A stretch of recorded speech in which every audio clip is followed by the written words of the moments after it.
The time is now 5:53 on this Tuesday morning, and here's what you need to know before you go. An International Falls man is behind bars this morning, accused of sexually assaulting a 15-year-old girl.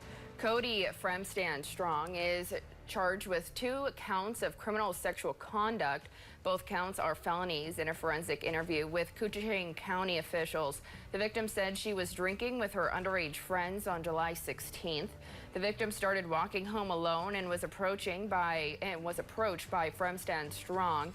He allegedly told the victim he could help her home and then brought her to his apartment in International Falls, where she says he sexually assaulted her. Officers found security footage showing Fremstad Strong walking the victim towards his home. Authorities say the victim did not know Fremstad Strong at this time. He is due in court next month. This morning, Superior Police need your help finding a missing woman.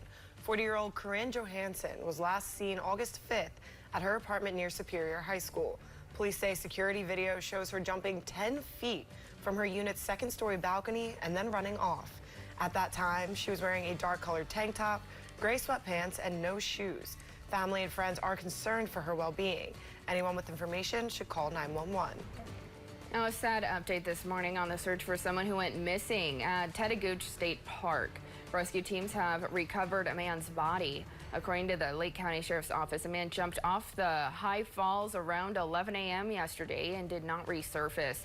The Minnesota DNR and Lake County Rescue Squad used an underwater search device and found the body of the 54-year-old man around 2 yesterday afternoon. His name has not yet been released. Duluthians head to the polls this morning, narrowing down the list of candidates for several open seats on the City Council and School Board. There are 2 open at-large council seats, along with the 2nd District race on the primary ballot. There are also 2 open seats on the Duluth School Board. The top vote-getters get to move on to November's general election. Polls will be open at 7 a.m. to 8 p.m., and we'll have the results tonight at 10. And up at Two Harbors, they have an open at-large City Council seat on its ballot. That's after one of the council members moved away. Now the winner of that seat will fill in through December of 2026. A special primary election is also happening in the Twin Cities today to fill the late Melissa Hortman seat in the House. Voters in Brooklyn Park and Champlin will vote to narrow down the list of 3 DFLers hoping to replace her. The candidate who gets the most votes advances to the special election September 16th. There will be 2 additional special legislative elections this fall.